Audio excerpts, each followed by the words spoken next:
नमस्कार बच्चों, मैं डॉक्टर पल्लवी शर्मा आप सभी का कक्षा 12 की जीव विज्ञान की कक्षा में स्वागत करती हूँ। बच्चों, आपने कक्षा 11 में जीवों में कितनी विविधता पाई जाती है इसके बारे में पढ़ा है। बहुत प्रकार की प्रजातियां, चाहे वो पादपों की हो या प्राणियों की हो, इस पृथ्वी पे पाई जाती है। और जैसा कि हम जानते हैं कि जो इस पृथ्वी पे आता है उसे एक दिन जाना भी पड़ता है।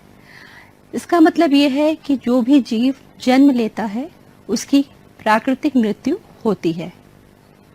तो जन्म लेने से लेकर जो प्राकृतिक मृत्यु का जो समय है उसे हम जीवन अवधि कहते हैं, लाइफ स्पैन। ये जीवन अवधि जो है वो अलग अलग प्रजातियों की अलग अलग होती है। जैसे कि जो तितलियां होती हैं वो सिर्फ 1 या 2 हफ्ते जिंदा रहती हैं। जो कौवे होते हैं वो 15 साल तक जिंदा रहते हैं। जो कछुआ है उसकी आयु जो है वो 100 से 150 वर्षों तक की होती है। और इसी प्रकार बरगद जैसे कुछ वृक्ष हैं, उनकी आयु तो बहुत ज्यादा होती है। जैसे कि आपने सुना है कि बोध गया में भगवान बुद्ध का लगाया हुआ जो बरगद का वृक्ष है वो अभी तक जीवित है। तो इससे आप अंदाजा लगा सकते हैं कि जो बरगद का वृक्ष है उसकी आयु कितनी होती है। तो इतने दिनों तक जिंदा वो रहते हैं कोई भी जीव, और उसके बाद वो मृत्यु को प्राप्त हो जाते हैं। लेकिन मृत्यु होने के पश्चात भी जो प्रजातियों की संख्या है, जीवों की संख्या है, वो इस पृथ्वी पे कम नहीं होती है। इसके पीछे जो कारण है आज जो है हम इसी पे चर्चा करेंगे। जिस जैव प्रक्रम के कारण जीवों की संख्या इस पृथ्वी पे बनी रहती है उसे ही हम जनन कहते हैं, रिप्रोडक्शन।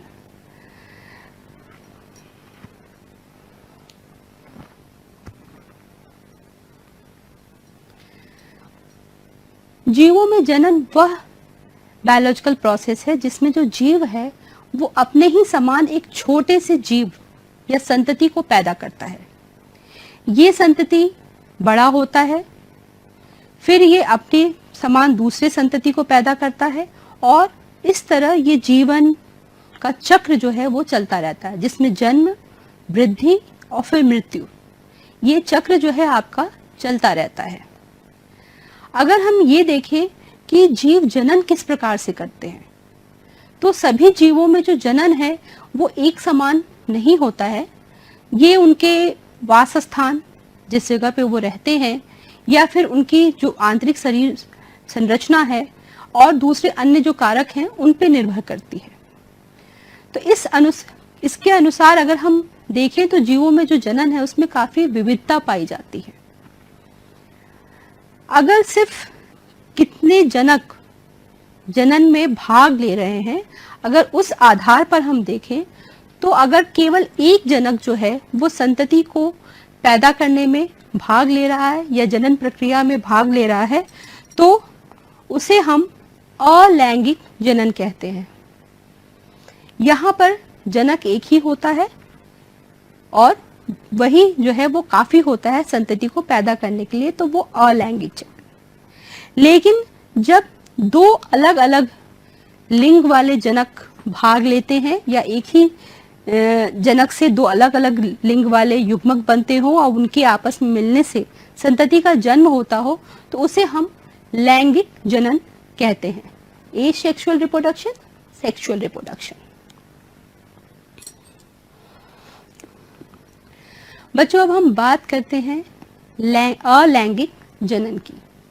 अलैंगिक ये अधिकतर जो है वो मोनेरा, प्रोटिस्टा या जो एक कोश के जीव जैसे कि हमारे जीवाणु हैं इनमें पाया जाता है। और बहुत सारे जो निम्न पादप हैं या जो कुछ पौधे भी हैं तो वो जो है वातावरण के अनुकूल होने में या कुछ परिस्थितियों में प्रतिकूल वातावरण में भी अलैंगिक जनन करते हैं। अलैंगिक जनन में युग्मक तो नहीं बनते पर बहुत सारे प्रकार की अलैंगिक संरचनाएं बनती हैं, और इन संरचनाओं के बनने में जो है वो समसूत्री विभाजन का हाथ होता है। जैसा कि आपने कक्षा 11 में पढ़ा होगा कि जो कायिक कोशिकाएं हैं वो समसूत्री विभाजन के द्वारा अपनी संतति कोशिका बनाती हैं। तो जो समसूत्री विभाजन है, इसमें गुणसूत्र की संख्या मातृ कोशिका और संतति कोशिका में एक समान रहती है।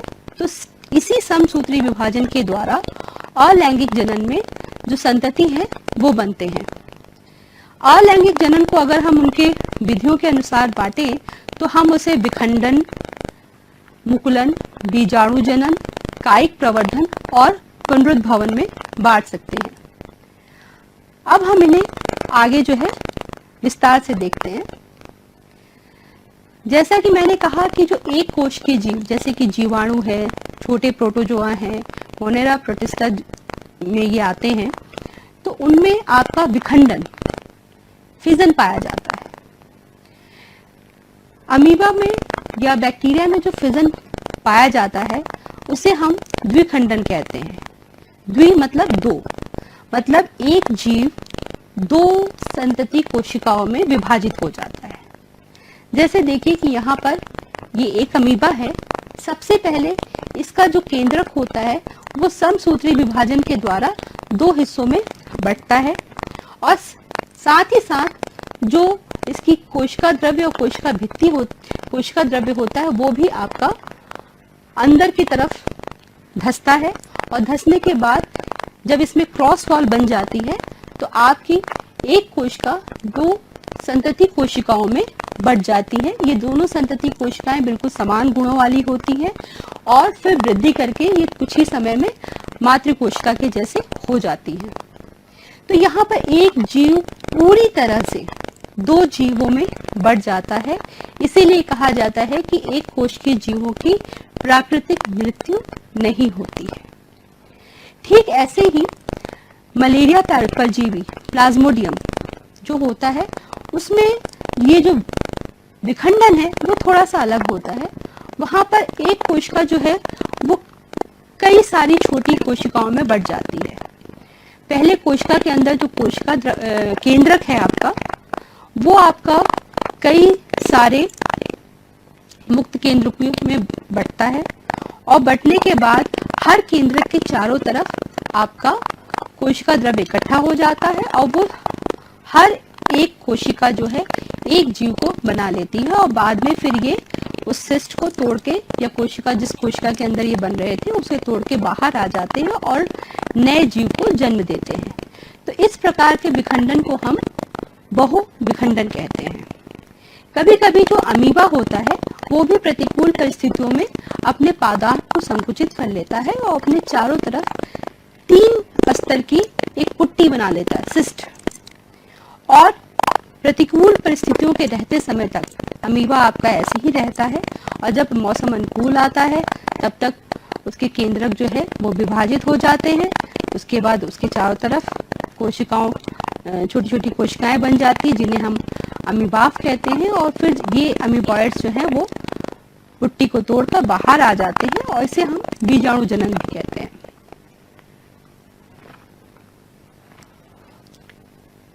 अलैंगिक जनन की जो दूसरी विधि है इसे हम कहते हैं मुकुलन या बडिंग, बड कलिका। जैसे कि ये है हमारा फंजाई ईस्ट सैक्रोमाइसीज। सैक्रोमाइसीज में क्या होता है कि पहले जो कोशिका द्रव्य है वो उसमें एक छोटा सा उभार बनता है और फिर जो केंद्रक होता है वो समसूत्री विभाजन के द्वारा अपनी प्रतिलिपि बनाता है। जो दूसरा केंद्रक उस उभार में चला जाता है और इस उभार को ही हम बड कहते हैं या कलिका कहते हैं। बाद में जब ये इनके दोनों कलिका और मातृ कोशिका के बीच में आपका सेल वॉल बन जाती है तो ये जो बड है ये अलग होकर नए जीव को बनाती है। कभी कभी जब भोजन की प्रचुरता बहुत ज्यादा होती है तो जब तक आपका एक कलिका अलग होती है उसके पीछे दूसरी कलिका, फिर तीसरी, चौथी, पांचवी, इस तरह जो है वो एक पूरा चेन बन जाता है। इसे हम सीडोमाइसीलियम कहते हैं। ठीक ऐसा ही मुकुलन जो है हमें सिलिंड्रेटा संघ के हाइड्रा में भी मिलता है। हाइड्रा की जो निचली सतह होती है वहां से भी इसी तरह एक छोटा सा उभार शुरू होता है और धीरे धीरे ये उभार या कलिका जो है वो वृद्धि करके पूरे हाइड्रा को बना लेती है और फिर ये कलिका मुख्य शरीर से अलग हो जाती है और नए हाइड्रा को जन्म देती है। बच्चों, यहाँ पर जो मुकुलन हो रहा है वो बाहर की तरफ हो रहा है। कुछ ऐसी ही संरचना हमें स्पंज और ब्रायोफाइट्स जैसे कि मार्केंशिया में भी मिलती है, जहां इस तरह की अलैंगिक संरचनाएं बनती हैं जिन्हें हम जेम्यूट या जेमा कहते हैं। ये जेमा जो है जेमा कप में बनती है और ये भी अलैंगिक संरचनाएं हैं और ये भी समय आने पर अंकुरित होकर नए जीवों को बनाती हैं। अब हम बात करते हैं बच्चों बीजाणु जनन की। बीजाणु जो है वो एक कोशिकीय छोटी पतली भित्ति वाली कोशिकाएं होती हैं जो आगे चलकर अंकुरित होकर नए जीव को बनाती हैं। कभी कभी जब प्रतिकूल परिस्थितियां होती हैं तो ये बीजाणु जो है वो मोटी भित्ति के भी होते हैं, या फिर जिस थैली के अंदर ये बन रहे होते हैं वो मोटी भित्ति वाली होती है, जिसे हम सिस्ट भी कहते हैं, या बैक्टीरिया में उसे हम एंडोस्पोर कहते हैं। यहाँ पे ये क्लेमाइडोमोनास है। क्लेमाइडोमोनास में भी आपका जो केंद्रक है वो विभाजित होता है और विभाजित होने के बाद बहुत सारे छोटे छोटे स्पोर्स बना लेता है। ये जो स्पोर्स होते हैं उनमें आप देखिए कि यहाँ पे फ्लैजला है। इस फ्लैजला के कारण ये चलनशील होते हैं, इसलिए इन्हें हम जू स्पोर्स कहते हैं और यह पानी में तैरते हुए एक स्थान से दूसरे स्थान पर जा सकते हैं। ठीक इसी तरह पेनिसिलियम में जो बीजाणु बनते हैं वो किसी थैली के अंदर न बन के बाहर बनते हैं, और वहां पे क्या होता है कि जो माइसीलियम है उसमें से कुछ कोशिकाएं ऐसी होती हैं जो एक कोनिडियोफोर बनाती हैं। उस कोनिडियोफोर पे इस तरह की बॉटल की तरह संरचना होती है जो आपके छोटे छोटे कोनिडियाज को बनाती है, एक चेन में बनाती जाती है, और ये कोनिडिया फिर जब तैयार हो जाते हैं तो टूट के अलग होते जाते हैं। अगर आपने कभी ब्रेड को खराब होते हुए देखा होगा, आपके घर में अगर ब्रेड खराब हो गई हो तो उस पर आप देखिए कि उस पर बहुत सारे पाउडर की तरह दिखाई देते हैं, कण दिखाई देते हैं। ये कण जो है आपके कोनिडिया ही है।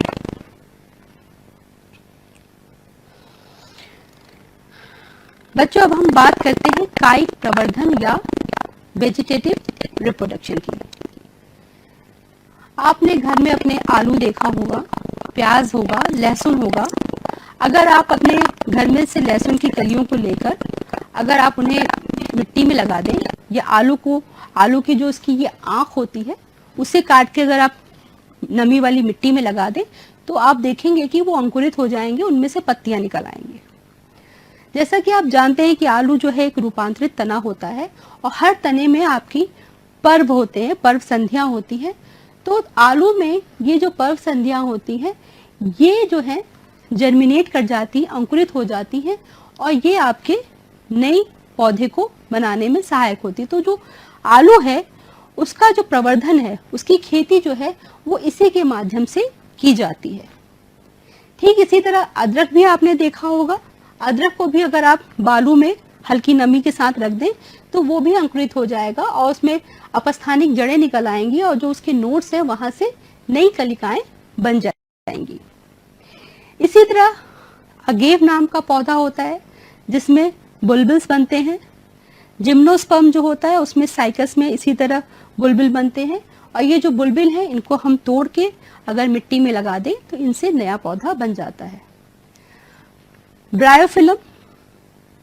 ब्रायोफिल्म की पत्तियों को भी अगर आप कभी इसे सुखाने की कोशिश करें तो जो पत्तियों की खाच होती है वहां पर आपकी पर्व संधियां होती हैं और इन पर्व संधियों से भी आपकी अपस्थानिक जो कलिकाएं हैं वो निकलती हैं और इन कलिकाओं को अगर हम तोड़ के अलग कर दें तो इससे भी हम नया पौधा बना सकते हैं। तो इस प्रकार कायिक प्रवर्धन में भी हम बिना किसी दूसरे जनक की भागीदारी के नए जीव को बनाते जाते हैं, इसलिए इसे भी हम अलैंगिक जनन में ही रखते हैं।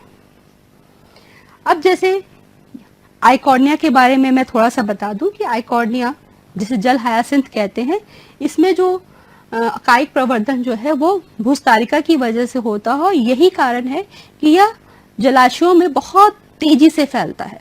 तो अगर इसे हमें समूल नष्ट करना हो तो इसके तने के हर एक हिस्से को जब हम नष्ट करेंगे तभी किसी जलाशय से हम जलकुंभी को खत्म कर सकते हैं। कायिक प्रवर्धन के बाद एक और विधि है जो अलैंगिक जनन की विधि भी मानी जाती है। कुछ छोटे जीव जैसे कि हाइड्रा या प्लेनेरिया वगैरह होते हैं, उनमें क्या है कि अगर आप उनके शरीर के कई सारे हिस्से कर दें तो हर एक हिस्से से एक नया जीव बन जाता है। या फिर टिश्यू कल्चर, ऊतक संवर्धन में अगर हम पादपों की अगर एक कोशिका को भी ले तो उससे भी हम नए पादप को बना लेते हैं। तो ये दोनों चीजें जो हैं ये रीजनरेशन होती है। पादपों में ये टोटीपोटेंसी के गुण के कारण कि जिसमें एक कोशिका जो है पूरे जीव को बना ले रही है, उसकी वजह से होती है, और ये भी एक अलैंगिक जनन की विधि है। जीवों में अलैंगिक जनन काफी तेजी से होता है, और चूंकि इसमें हर समय समसूत्री विभाजन होता है तो जो जीव बनते हैं वो बिल्कुल अपने माता पिता के अनुरूप होते हैं। इनमें कोई भी आनुवंशिक विभिन्नता नहीं पाई जाती, और इसी कारण जो है इन्हें हम क्लोन भी कह सकते हैं। लेकिन इसका दूसरा जो ड्रॉबैक है बच्चों वो ये होता है, विभिन्नताएं ना होने के कारण वो अपने आप को बदलते हुए पर्यावरण के अनुकूल नहीं कर पाते। तो इसलिए जब पर्यावरण या मौसम में परिवर्तन हो रहा होता है तो उस समय अधिकतर जीव जो है वो लैंगिक जनन को करते हैं। तो अब हम बात करते हैं कि लैंगिक जनन यह एक धीमी और जटिल प्रक्रिया होती है, और अधिकतर जो प्राणी उच्च प्राणी होते हैं या उच्च पादप होते हैं वो लैंगिक जनन के द्वारा ही प्रजनन करते हैं। लैंगिक जनन जैसे कि मैंने कहा कि इसमें बताया कि 2 जनक होते हैं। इसे हम देख लें कि ये जो जनक होते हैं वो कहाँ कहाँ होते हैं। अगर हम पौधों में बात करें तो पौधे में अगर नर और मादा हिस्से या मादा इकाई अगर दोनों एक ही पुष्प एक ही पादप पे होते हैं, मतलब वहां पे नर युग्मक भी बने और मादा युग्मक भी बने, तो अगर वो पुष्प है तो उसे हम द्विलिंगी पुष्प कहते हैं। और अगर वो कोई पादप है जिसमें नर पुष्प भी है और मादा पुष्प भी है, अलग अलग हैं, तो उसे हम उभय लिंगाश्रयी कहते हैं। जैसे कि आपने कद्दू में देखा होगा, और गुड़हल वगैरह तो सब द्विलिंगी होते हैं। लेकिन अगर नर पुष्प और मादा पुष्प अलग अलग हो या नर पादप मादा पादप अलग अलग हो तो ऐसे पुष्पों को हम एक लिंगी पुष्प कहते हैं, जैसे स्त्री केसर पुष्प या पुंकेसरी पुष्प। या फिर अगर पादप ही अलग अलग है, एक नर पादप एक मादा पादप, तो उसे हम एक लिंगाश्रयी कहते हैं, जैसे कि आपने पपीते और खजूर में देखा होगा। लेकिन जो प्राणी हैं, प्राणियों में अगर नर जनन अंग और मादा जनन अंग दोनों अगर किसी एक ही जनक के अंदर है, एक ही जीव के अंदर है, तो उसे हम द्विलिंगी कहते हैं, बाइसेक्सुअल कहते हैं। जैसे कि आपका केचुआ है, जोक है, ये आपके बाइसेक्सुअल हैं। लेकिन और अधिकांशतः जीवों में आपके जो नर जीव और मादा जीव अलग अलग होते हैं, मतलब इनमें सेक्स अलग अलग होता है, तो इन्हें हम एक लिंगी या यूनिसेक्सुअल कहते हैं। अब ये बात पे हम बच्चों बात करेंगे कि क्या किसी भी जीव में लैंगिक जनन तुरंत शुरू हो जाता है? कोई भी पौधा, जैसे आपने बीज बोया पौधा निकला, क्या तुरंत उसमें फूल आने लगते हैं? नहीं। आपने ये देखा होगा कि जब आप कोई पौधा लगाते हैं तो पहले वो पौधा बड़ा होता है, और बड़े होने के बाद उसमें जब एक निश्चित मात्रा में पत्तियां आ जाती हैं, एक निश्चित मात्रा में वृद्धि हो जाती है, उसके बाद उसमें फूल आना शुरू होते हैं। तो जब तक पौधे की शरीर में वृद्धि होती रहती है, या किसी कोई बच्चा जो है वो छोटे से जब तक किशोरावस्था तक जाता है, तो उस अवस्था को हम कायिक प्रावस्था या प्राणियों में किशोरावस्था कहते हैं। इसके बाद पुष्प हो, पादप हो या जीव हो, उनमें आपके लैंगिक जनन की शुरुआत होती है, मतलब उनके जो जनन अंग होते हैं वो सक्रिय हो जाते हैं या फूल आना शुरू हो जाते हैं। तो इस अवस्था को हम जनन प्रावस्था कहते हैं।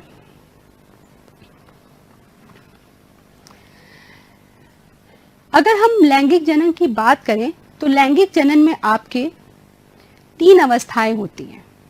पहली अवस्था जिसे हम निषेचन पूर्व अवस्था कहते हैं, दूसरी अवस्था जिसमें निषेचन होता है, और तीसरी अवस्था जो निषेचन के बाद आती है।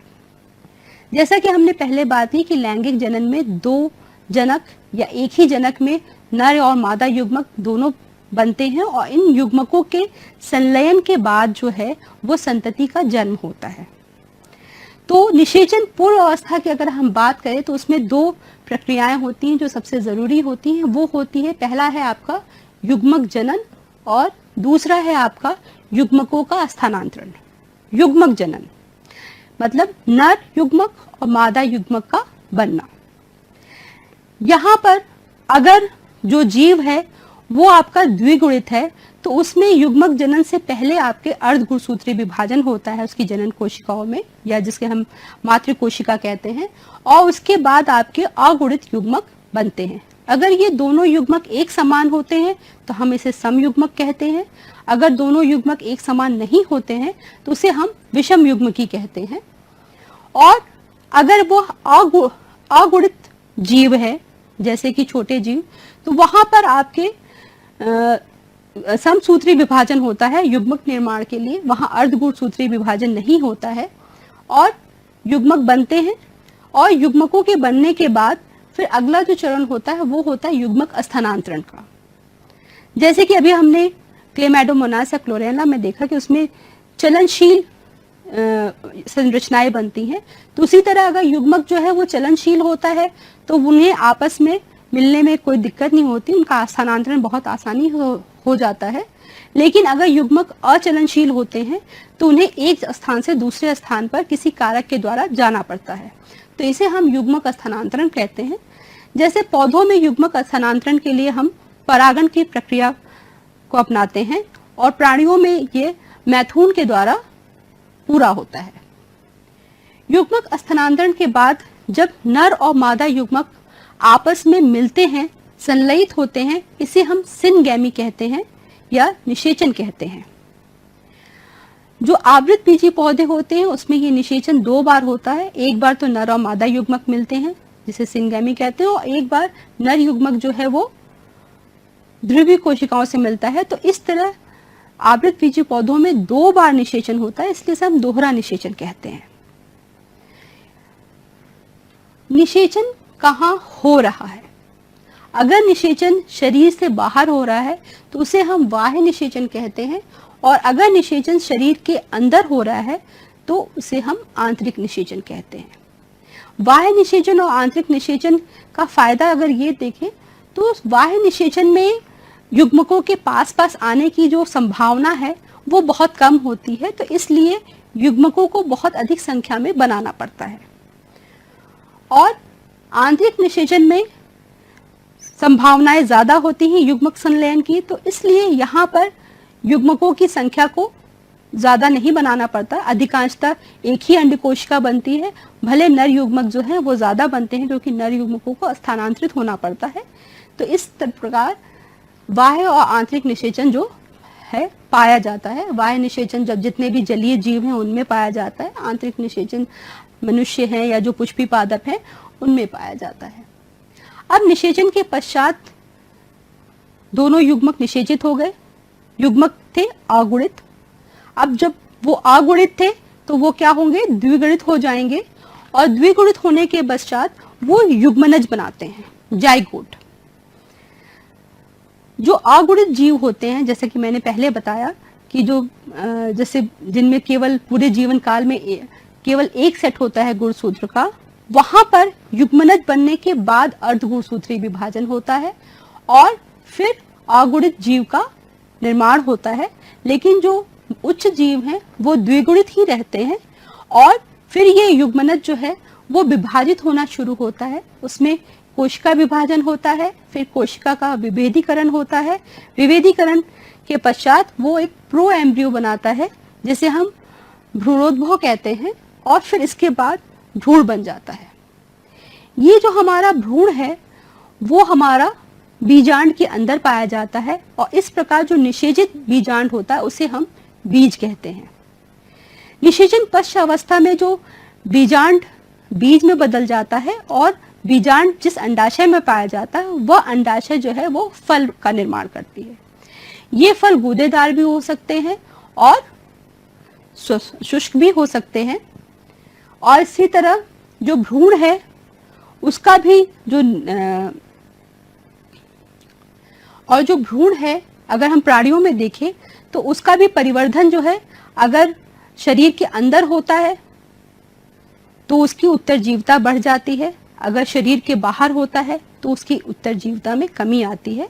जैसे कि आपने देखा है कि जो पक्षी वगैरह होते हैं वो अंडे देते हैं तो कैल्शियम युक्त खोल के अंदर जो है वो भ्रूण बढ़ता है, तो ऐसे जीवों को हम अंड प्रजनक कहते हैं। और जो मनुष्य हैं, जो उच्च प्राणी हैं, उनके यहाँ जो भ्रूण है उसका परिवर्धन माँ के शरीर के अंदर गर्भाशय में होता है, तो वहां पर वो सजीव प्रजनक होते हैं और वहां परिवर्धन जो है काफी सुरक्षित वातावरण में होता है, इसलिए उनकी जो उत्तरजीविता है वो ज्यादा होती है। अब हम सारी चीजों को अब तक हमने देख लिया, उसके बाद एक बार हम पूरी चीजों को एक बार रिवाइज कर लेते हैं। जैसे कि हमने पहले देखा अलैंगिक जनन जिसमें एकल जनक होता है, युग्मकों के निर्माण और संलयन की कोई बात इसमें नहीं होती क्योंकि अलैंगिक संरचनाएं बनती हैं लेकिन युग्मक नहीं बनते हैं। इसमें समसूत्री विभाजन पाया जाता है और जो संतति होती है वो आनुवांशिक रूप से अपने माता पिता की तरह होती है, पूरी तरह से उनके समान होती है, इसलिए यहाँ विभिन्नताएं नहीं होती। वहीं दूसरी ओर लैंगिक जनन जहां पर दो जनक भाग लेते हैं, नर और मादा, और यहाँ पे आपके दो तरह के युग्मक बनते हैं, उनका निर्माण और संलयन होता है, संलयन के बाद वो जाइगोट बनाते हैं और इस तरह वहां पे अर्धगुणसूत्री विभाजन और समसूत्री विभाजन दोनों पाया जाता है। और जो संतति होती है वो समरूप नहीं होती, ना वो अपने माता पिता के से पूरी तरह मिलती है और सगे भाई बहनों में भी वो बिल्कुल नहीं मिलते पूरी तरह से, तो उनमें विभिन्नताएं पाई जाती हैं। इन विभिन्नताओं की वजह से वो पर्यावरण के ज्यादा अनुकूल होते हैं। तो बच्चों अब आपको ये सोचना है कि अलैंगिक जनन और लैंगिक जनन में कौन सी विधि जो है वो सबसे अच्छी है। फिर अगले कार्यक्रम में हम मिलेंगे, तब तक के लिए नमस्कार।